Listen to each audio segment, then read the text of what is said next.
आइए, सुनिए, देखिए, समझिए सनातन सत्य।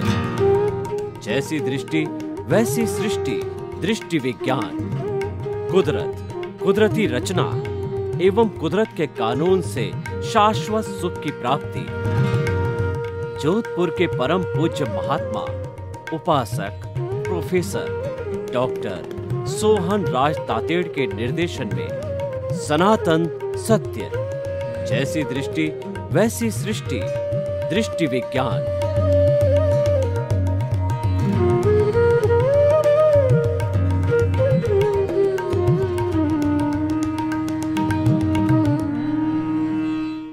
भाइयों और बहनों, मातृशक्ति को नमन।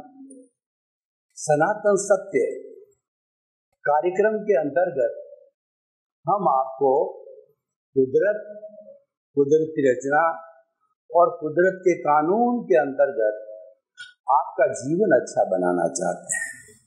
आपका जो लाइफ स्टाइल है उसकी अच्छी बनाना चाहते हैं। आपको एक अच्छा इंसान बनाना चाहते हैं। ऐसा इंसान जो कि हर परिस्थिति में अपने आप को संतुलित रख सके, हर परिस्थिति में वो डिस्टर्ब नहीं हो, हर परिस्थिति का मनोबल के साथ मुकाबला कर सके। इसके लिए हम आपको जो टेम्परेरी सुख है उसकी जगह स्थायी सुख देना चाहते हैं, ताकि कि आप उसको प्राप्त करके और अगले जन्मों में भी सनातन सत्य के माध्यम से ब्लिस को प्राप्त कर सको, उसकी नींव लगा सको। हमारी ये सनातन सत्य कार्यक्रम की नींव बहुत गहरी नींव है, क्योंकि इसके सिद्धांत है वो अल्टीमेट रियलिटी पर आधारित है। ये सारा कार्य हम अलग अलग एपिसोड्स, अलग अलग विषय, अलग अलग चिंतन, अलग अलग भावधारा के साथ करते हैं। तो आज का हमारा बहुत सुंदर विषय है जड़ और चेतन के गुण धर्म। भाइयों और बहनों, ये जो सारी सृष्टि आप 5 इंद्रियों से देख रहे हैं, खुली आंखों से देख रहे हैं, इस सृष्टि के अंदर मुख्यतः 2 तत्व ही है। ये सृष्टि 2 तत्वों से बनी है और 2 तत्वों से पूरे ब्रह्मांड का निर्माण हुआ है। एक तो है जड़ और दूसरा है चेतन।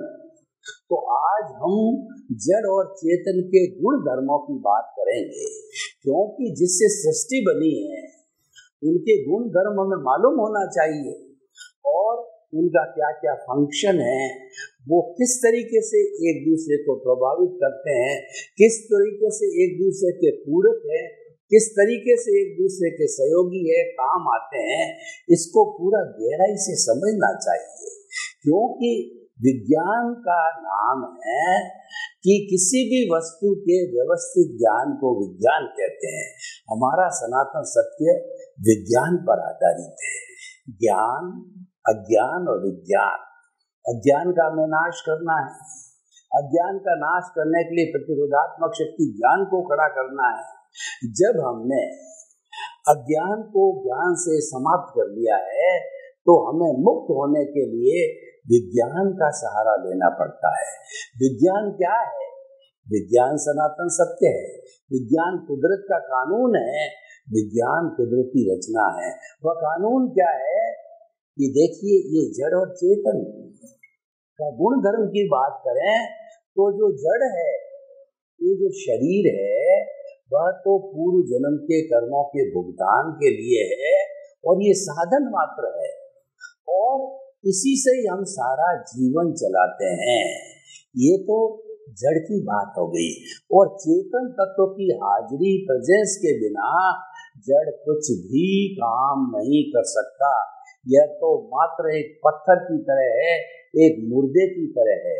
आप देखिए कि एक पत्थर है तो वो क्या अपने आप हिलडुल सकता है? नहीं हिलडुल सकता। उसको हिलाने के लिए, उसको आगे ले जाने के लिए कोई भी साधन की आवश्यकता होती है। तो इसीलिए हमें वो कौन सा साधन है जो कि जड़ का उपयोग करता है, वह साधन है चेतन तत्व।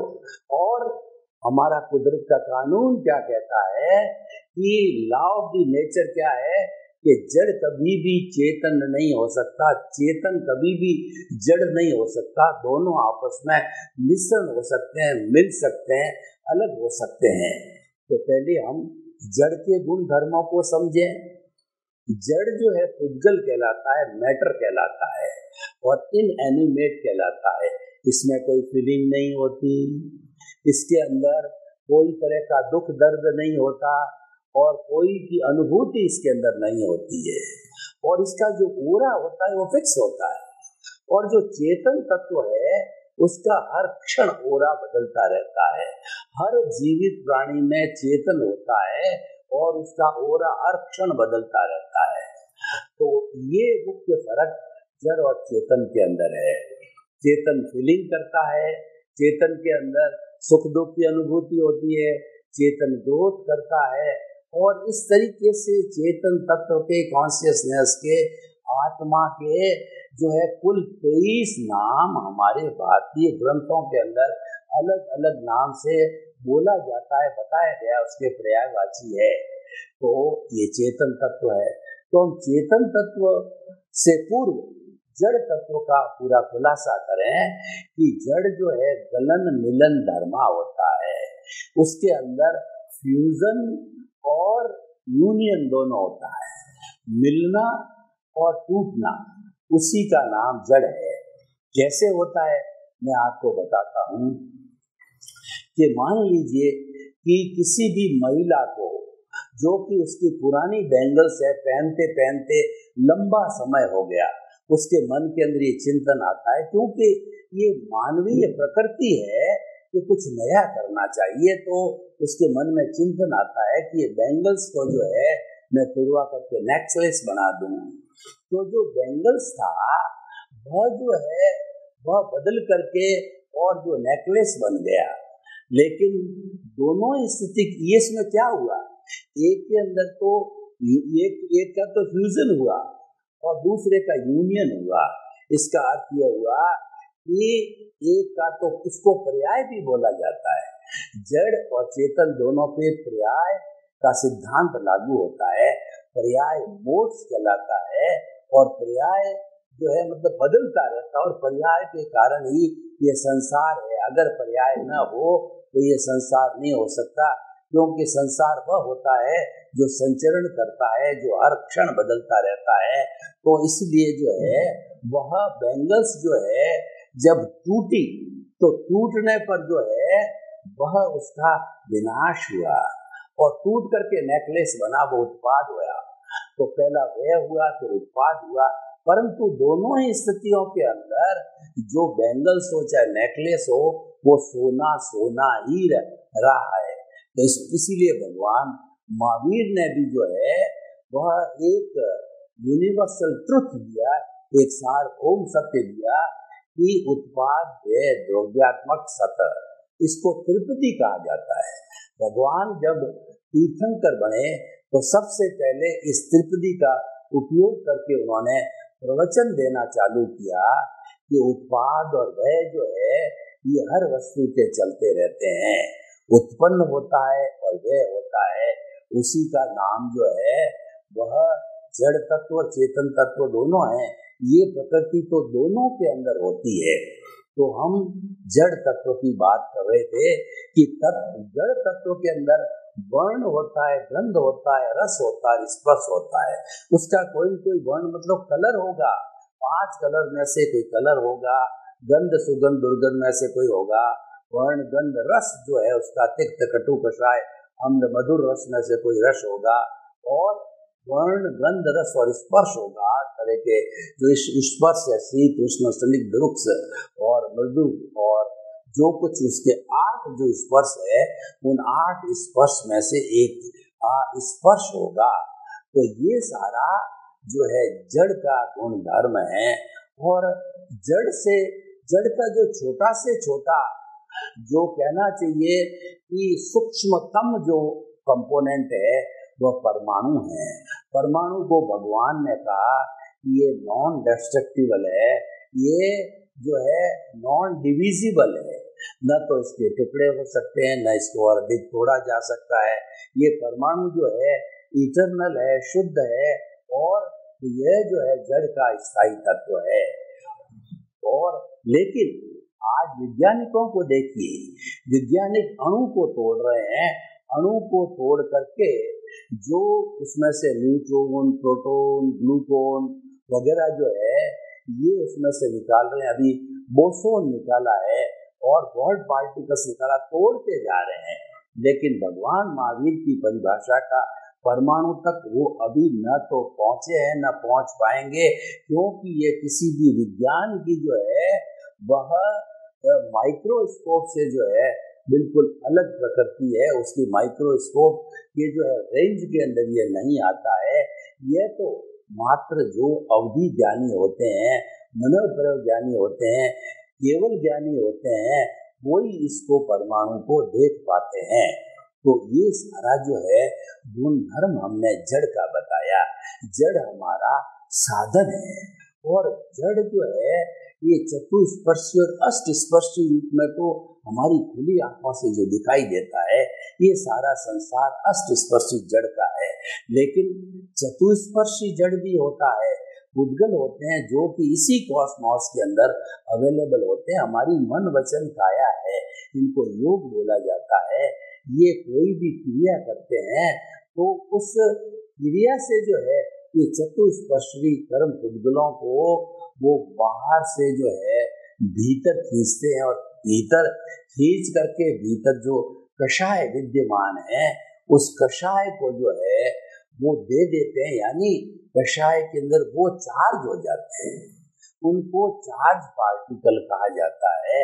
हमारे जो हम कोई भाव करते हैं, भाव करके जो पॉजेस डाले जाते हैं, पॉजेस डालने पर उसके ऊपर कोई कोट लग जाता है, तो कोट लगते ही जो है वह चार्ज पार्टिकल हो गया, वो हमारा चार्ज भाव हो गया, और वो हमारे कषाय के अंदर इकट्ठा होता रहता है। ये कषाय जो है वो हमारा जो कॉजल बॉडी है, जिसको हम लिंग शरीर कहते हैं, कारण शरीर कहते हैं, और कोई जो है इसको कर्म शरीर कहते हैं।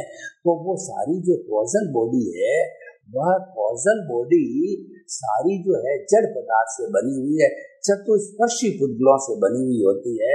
और चतुस्पर्शी पुद्गल जो है वो अभी हमारे विज्ञान की सीमा के अंदर नहीं आते हैं, वो तो मात्र जो है ये ज्ञानी पुरुष ही देख पाते हैं। तो ये तो हमारे जड़ की बात हुई। अब हम चेतन की बात करते हैं कि चेतन किसे कहते हैं। असंख्य चेतनामय परमाणुओं के पिंड को आत्मा कहा जाता है, और जो आत्मा होती है वो शरीर व्यापी होती है, विभू नहीं होती है। मतलब पूरे ब्रह्मांड के अंदर आत्मा नहीं होती। ये बात अलग है कि केवल ज्ञानी अपने अपने कर्मों का, अघाती कर्मों का क्षय करने के लिए केवली सबूत बात करके और पूरी आत्मा को जो है ब्रह्मांड के अंदर वो घुमा देते हैं और फिर पुनः खींच लेते हैं, वो चीज अलग है। लेकिन जो है आत्मा शरीर व्यापी होती है। जब वो ये जो हमारे चेतनामय परमाणु के असंख्य अनंत जो है वो होते हैं परमाणु, वो चींटी के अंदर संकुचित हो जाते हैं, और हाथी के अंदर जो है वो बड़े विशाल बन जाते हैं, फैल जाते हैं। लेकिन होती सारी आत्माएं वो शरीर व्यापी हुआ करती है, और जब एक शरीर को धारण कर लेती है तो उस शरीर के रोम रोम के अंदर वह आत्मा जो फैल जाती है। और ये जो चेतनामय जो पिंड है, वो जो हमारे चेतन तत्व है उसको अनंत चितों वाला कहा है, और उसको अनंत चितों वाला बनना पड़ता है। क्योंकि मान लीजिए मनुष्य की ये बॉडी है, तो मनुष्य की बॉडी में 60 खरब कोशिकाएं होती है, और जब तक एक एक कोशिका को जो एनर्जी न मिले, तो एनर्जी न मिलने की स्थिति के अंदर जो है वो चेतनामय नहीं रहती है। इसीलिए उसको हर जो है कोशिका को चेतना देना आत्मा को जरूरी होता है। हर कोशिका अपने आप में उस चेतना को पा करके और वह चेतनामय जो बन जाती है। देखिए जेनेटिक इंजीनियरिंग क्या कहती है कि where there is a self, there is a life. Without the self, no life is there. तो लाइफ सेल्फ के माध्यम से होती है, और सेल्फ जो होती है वो उसके जो केंद्र के अंदर न्यूक्लियस होता है, और उसके अंदर जो जीन्स होते हैं, डीएनए होते हैं, आरएनए होते हैं, ये सारे जो है हमारा कर्म शरीर से जुड़े हुए होते हैं। कर्म शरीर जब हृदय में आता है तो वो जीन्स के माध्यम से जो है सारा एक्शन करता है। तो हम बात कर रहे थे चेतन तत्व की, तो चेतन तत्व जब पूरे शरीर के अंदर फैल जाता है तो एक चेतन के जो है चेतनामय परमाणु के ऊपर जो है वो असंख्य उद्गल चतुस्पर्शी जो कर्मों के आकर के इकट्ठे हो जाते हैं, और इकट्ठे होकर के और वो जो है वो सारा अपना जब उदय काल आता है तब वो प्रारब्ध और उदय के अधीन जो है परिणाम देते हैं। तो हम चेतन तत्व की बात करें तो चेतन तत्व का जो मूल लक्षण है वो ज्ञान दर्शन वाला है। चेतन के अंदर ज्ञान होता है और दर्शन होता है, और चेतन को सच्चिदानंद भी कहा जाता है। सच्चिदानंद का अर्थ होता है सत्य, सत्य सत्य का मतलब अविनाशी, और चित्त का मतलब ज्ञान दर्शन वाला है, और इसका लक्षण है वो आनंद, इसका लक्षण है। तो ये सच्चिदानंद कहलाता है। और भाइयों और बहनों, मैं जो बोल रहा हूँ या आप कोई भी प्रवृत्ति कर रहे हैं, हर जीवित प्राणी जो कोई भी प्रवृत्ति एक इंद्रिय से पंचेंद्रिय तक करता है वो सारा जो है इस आत्मा की हाजिरी से, इस सोल की हाजिरी से होता है। अगर ये सोल, आत्मा, चेतन तत्व इस बॉडी के अंदर न हो तो ये बॉडी कुछ भी काम नहीं कर सकती है। इसीलिए ये मिक्सचर है जड़ और चेतन का, और इन दोनों को जो जोड़ने वाला है वह अज्ञान तत्व है, वह राग द्वेष है, वो मोह का संसार है, वो कषाय है, वो मिश्र चेतन है। वो न तो जड़ है वो न चेतन है, ये दोनों का मिश्रण है। उसको प्रतिष्ठित आत्मा भी कहते हैं। क्योंकि देखिए, अब हम पुरुषार्थ की बात करते हैं कि जड़ और चेतन के मिश्रण से क्या होता है। जड़ और चेतन को मिश्रण करने वाला है वह है हमारा वो अज्ञान है। अज्ञान एक फेविकॉल की तरह होता है। किस तरीके से होता है, मान लीजिए कि दो वस्तुएं हैं ए और बी, इन दोनों वस्तुओं को आप आपस में जोड़ना चाहते हो, जिनकी जुड़ने की प्रकृति ऐसा जाती है, तो उन दोनों के बीच में फेविकॉल लगा करके उनको जोड़ दिया जाता है, पेस्ट कर दिया जाता है, और जब जुड़ जाता है तो वो एक लेख तन्मयाकार हो जाते हैं। तो उनके बीच के अंदर फेविकॉल आया। तो हमने आज जो बात करी कि जड़ और चेतन के गुण धर्म की ये अलग अलग होने के कारण इसके बीच के अंदर जो फेविकॉल रूपी अज्ञान आ गया, वह अज्ञान जो है इन दोनों को जोड़े वो मिश्र चेतन है। न तो वो जड़ है न वो चेतन है, दोनों के बीच की स्थिति है, और वही इसको दोनों को जोड़े रखा है। अभी हमने जो है दो वस्तुओं को आपस में जोड़ा था, ए और बी को। अब हम उनको अलग करना चाहते हैं, तो अलग करने के लिए जो सेपरेशन का कोई भी जो है पेचकश या कोई भी इंस्ट्रूमेंट लेकर के, कोई भी घिसाई का इंस्ट्रूमेंट लेकर के, और जब हम जो है उस फेविकॉल से हमने जोड़ा था, उनसे दोनों से अगर उसको अलग कर देते हैं तो पुनः वो जो है ए पार्टिकल ए में चला जाता है, बी बी के अंदर चला जाता है। तो ठीक इसी तरीके से हम अज्ञान को मिटा देते हैं, तो जड़ है इस कॉस्मोस के अंदर पुनः पंचभूतों के साथ मिल जाता है, विलीन हो जाता है। पृथ्वी पृथ्वी में, जल जल में, अग्नि अग्नि में, वायु वायु में, और आकाश के अंदर वो जाकर के मिल जाता है। और जो चेतन तत्व है उसको शुद्ध स्वरूप में ही है। तो क्योंकि उसको अज्ञान ने बांधे रखा था और अज्ञान समाप्त हो गया, तो अज्ञान के समाप्त होते ही वो उसकी जो स्थिति होती है सिद्ध शीला के अंदर, वहाँ ईश्वर बन के विराजमान हो जाता है, और वो अनंत ज्ञान, अनंत दर्शन और अनंत शक्ति और अनंत सुख का धाम बन जाता है। तो इस तरीके से जो है ये जड़ और चेतन के गुण धर्म को समझना बहुत जरूरी है, क्योंकि दोनों एक दूसरे के विरोधी है, लेकिन विरोधी होने के बाद भी एक दूसरे के पूरक है। और जड़ क्या कहता है, देखिए जो चतुस्पर्शी कर्म पुद्गल होते हैं वो चेतना को क्या कहते हैं कि मुझे तुम्हारे साथ रहने की कोई गरज नहीं है, तुम तो मुझे ब्रह्मांड में से तान तान के लाते हो। जब कभी हम भाव डालते हैं तो इस ब्रह्मांड से जो है वो हम तान करके और जो है उन चतुष्पशी पुद्गलों को लाते हैं। तो पुद्गल तो कहते हैं मेरे को कोई गरज नहीं है, लेकिन अगर चेतन तत्व न हो तो इन सबको कौन खींचेगा। तो हम सांख्य की भाषा में बात करें कि प्रकृति और पुरुष, प्रकृति तो एक माया है और एक जड़ का रूप है, और पुरुष एक चेतन तत्व है, पुरुष एक शुद्ध तत्व है। लेकिन क्योंकि उन दोनों के बीच के अंदर फेविकॉल रूपी अज्ञान आ जाता है, तो उस माया के वशीभूत होकर के जो पुरुष है वो प्रकृति से जो है वो प्रभावित हो जाता है, उसके विभावनेपन के अंदर आ जाता है, तो वो प्रभावित होने से अशुद्ध हो जाता है। अपने आप में शुद्ध है, और जब वो माया का प्रभाव हट जाता है तो प्रकृति अलग हो जाती है, पुरुष अलग हो जाता है, यानी चेतन तत्व अलग हो जाता है और जो हमारा जड़ तत्व अलग हो जाता है। तो देखिए कि किस तरीके से जो है ये दोनों तत्व हमारे जीवन को अच्छा बनाते हैं। ये हमें समझना होता है कि जब बच्चा कोई जन्म लेता है तो जन्म लेने के साथ ही वो थोड़ा बड़ा होने लग जाता है, तो उसको समझ आ जाती है। समझ में आने के बाद में वह चिंतन करता रहता है, मन से चिंतन करता है, और वचन से वो बोलता है, और काया से कोई भी वो गतिविधि करता है। तो वो सारा जो है उसके जब समझ आ जाती है तो समझ के कारण जो है वो चिंतन करता रहता है। तो उसके लिए जो अब हमें जड़ और चेतन तत्वों का सहयोग लेना चाहिए कि जो कुछ भी हमारी प्रवृत्ति, मन, हमारी प्रवृत्ति जन्म से मृत्यु तक के बीच के अंदर चलती है, वह प्रवृत्ति हमारे पूर्वकृत कर्मों का उदय और प्रारब्ध है, उसी के अनुरूप चलती है। जो जो हमने कॉजल बॉडी बनाई थी पूर्व जन्म के अंदर, जैसे जैसे हमने भाव डाले थे वही इस जन्म के अंदर उदय प्रारब्ध के रूप में आते हैं। और ये सारी मन वचन काया की 3 बैटरी है जो हम पिछले जन्म में चार्ज करके लेके आए थे, इस जन्म के अंदर एज इट डिस्चार्ज होती है। कैसे होती है?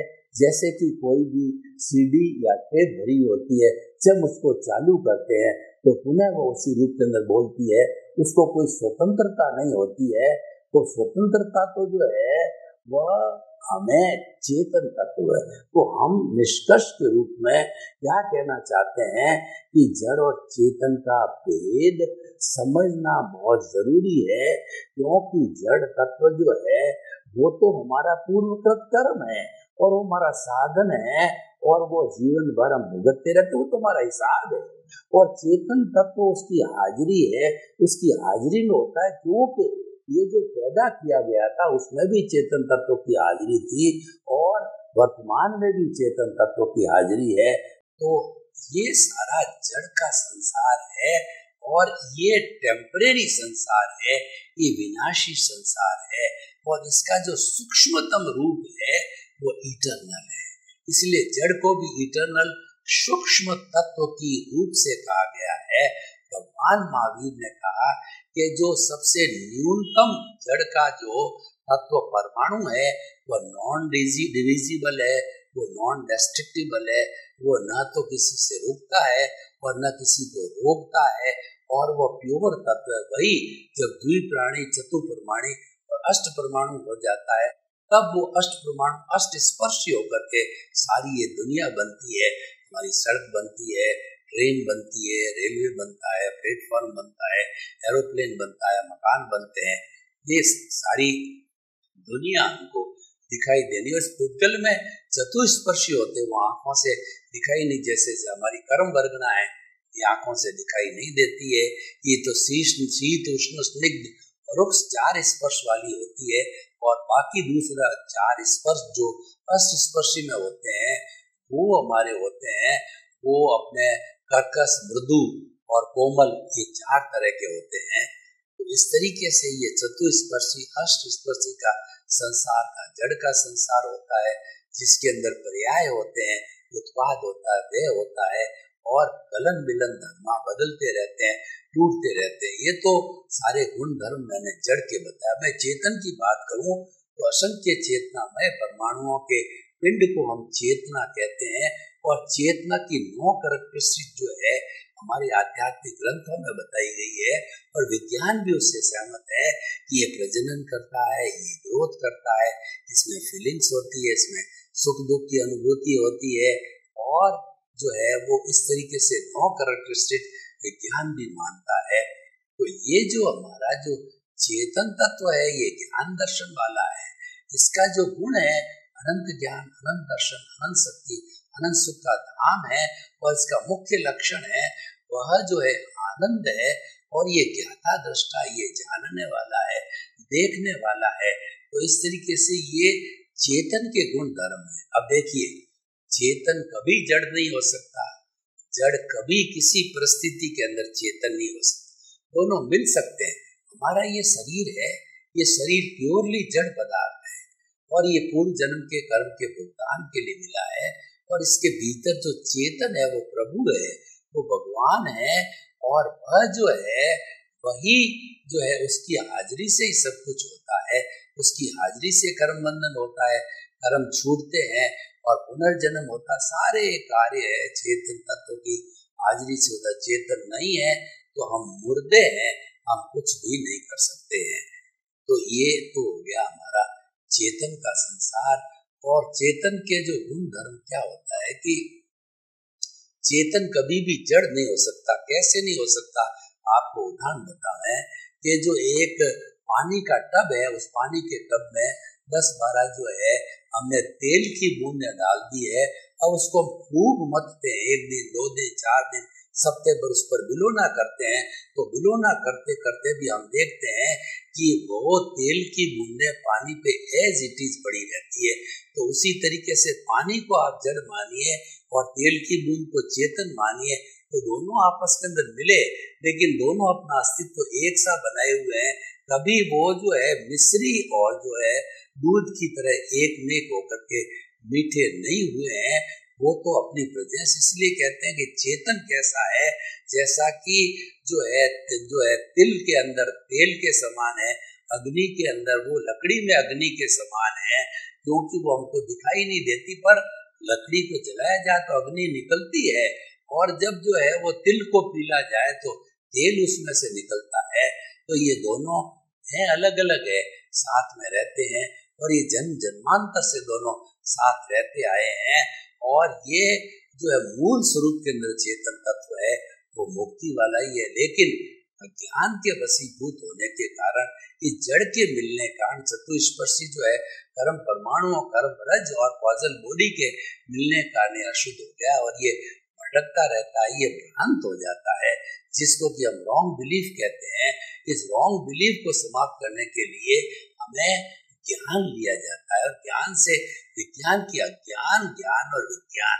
अज्ञान का अर्थ होता है हम अपने आप को, जड़ को जो है चेतन मान लेते हैं, जड़ को ही अपना स्वरूप मान लेते हैं, शरीर ही नहीं शरीर हूँ ये मान लेते हैं, नहीं करने वाला हूँ कर्ता भाव मान लेते हैं, मिथ्यारोपण कर लेते हैं। तो ये जो है कर्म बंधन का कारण होता है, ये हमारी मिथ्या धारणा बन जाती है।